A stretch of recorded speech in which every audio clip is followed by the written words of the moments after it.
Pokemon is going all out for the Pokemon 25th anniversary. It's no longer about Pokemon Day, it's about Pokemon Week. Let's break it down. Butterfree, go!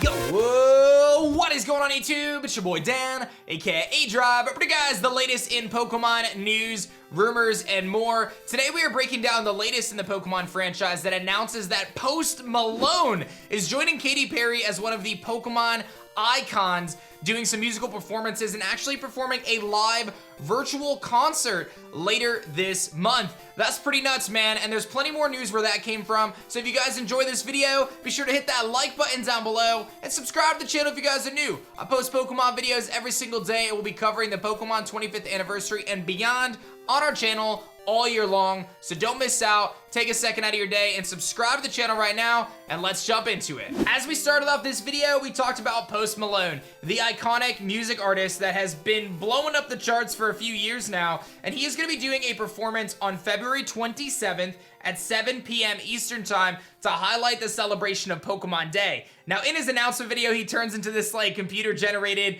kind of character, which I thought was fun, so we made some memes on some of our social medias here, and we had a blast with that. But I actually do quite like Post Malone's music. I'm not like the biggest Post Malone stan, but I do think it's quite cool that they've already partnered with Katy Perry and now Post Malone to continue to blow up the Pokemon franchise this year. We saw Fortnite have tremendous amounts of success in-game with their in-game concerts, and now with the pandemic still going on, these make a lot of sense. So I quite like it. I think it's a really cool move from Pokemon. I'm excited to see how many of Post Malone's fans come to the Pokemon franchise and vice versa. Who do you think wins out here, Post Malone or the Pokemon franchise? I'm not sure, but I definitely think it's going to invigorate a subset of the Pokemon audience that maybe has been kind of lying in wait for a couple years. I think they're going to be jazzed up to see Post Malone and Pokemon partnering up together. The next bit of news is pretty interesting. Play Pokemon has announced that Pikachu is going to have a special edition version that is going to know the move Sing. Now, you may think at first glance Sing is a pretty garbage tier move with its very low accuracy,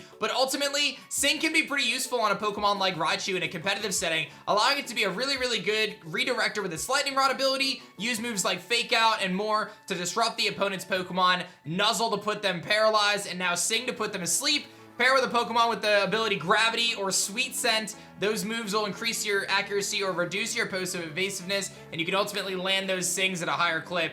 Pretty cool addition from Play Pokemon, and I actually expect more special Pokemon to come out throughout this year. This is a big one right here. Play Pokemon has also come out to announce that because of the high demand of Pokemon TCG products, that Pokemon is going to be trying to print and produce more TCG products moving forward here as we move through the rest of 2021 and beyond. For those who haven't been following the TCG situation, it's gotten a little crazy. People aren't able to buy cards at retail, scalpers are picking them up and flipping them for more price and things like that, and it's been very difficult for content creators, fans, and just casual Pokemon TCG people to get the cards in the first place. It's made it very challenging, and oftentimes we have to pay more than the regular advertised price to get those cards. So Pokemon is finally tackling that issue, which I think is really good. I think that there's definitely some responsibility on Pokemon's end to try to produce more quantity. Very nice to see that. We should see prices coming down. And I also think it's a responsibility on retailers' end to put up limits and say, hey, listen, you can't just come in and clear out our entire stock.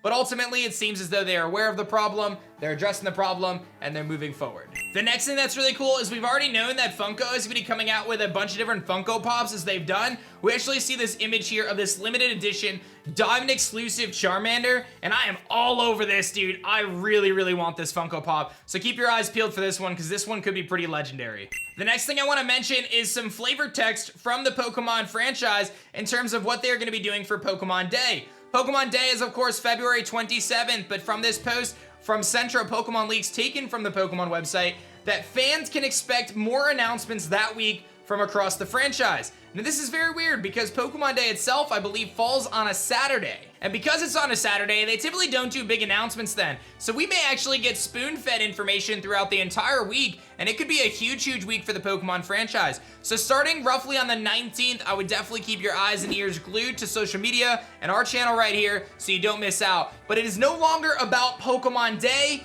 but rather Pokemon Week. We've been focused on Pokemon Day for so long here, and now it seems that they're going to be celebrating the entire week long for the 25th anniversary on social platforms with these concerts, with news drops. I expect Pokemon Unite to come out, and maybe ultimately we will indeed get that teaser for the potential next games, the main series games, which we're all expecting, or at least I'm expecting, to be taking place in the Sinnoh region. Furthermore, we have Eclipse here posting that 1 or 2 job offer gets added from TPCI every 2 to 3 days, which means the Pokemon Company International has increased its staff by 36 people in the last 60 days, most of these being 6 to 18 month contracts.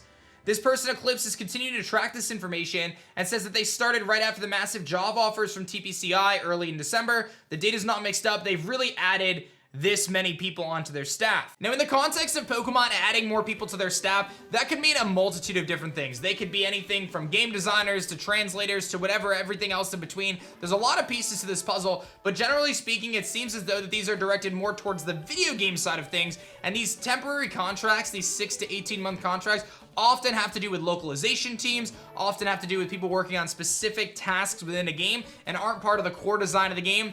Again, I have pretty much no doubts that we are getting a brand new main series game towards the tail end of this year. It's really just a matter of what, not when / if. It's just a matter of what it is. Are we going to get the Sinnoh remakes, or is it going to be something totally different that throws us all in a tailspin? And our last bit of news for today is revolving around the competitive side of Pokemon and the Pokemon 2021 World Championship. Now, as you know, the 2020 World Championships for Pokemon were ultimately canceled due to the COVID-19 pandemic, and the next year, 2021, this year's championship, is also canceled due to the pandemic. Now, I'll tell you from my own perspective, for those who were following the channel last year, I was actually traveling and competing at various events, and I'm actually about 50% qualified for the next World Championships, my first one that I would try to compete at, and now I gotta wait for another year or so. So 2022, maybe the year that we compete for World Championships, but for anyone who is interested in competitive Pokemon play, unfortunately, we're forced to wait another year. Nothing Pokemon can do about this. In fact, I actually think it's good that they're getting ahead of things and addressing this now.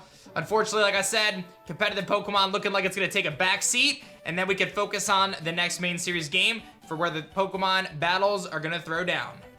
Hopefully with Mega Evolution.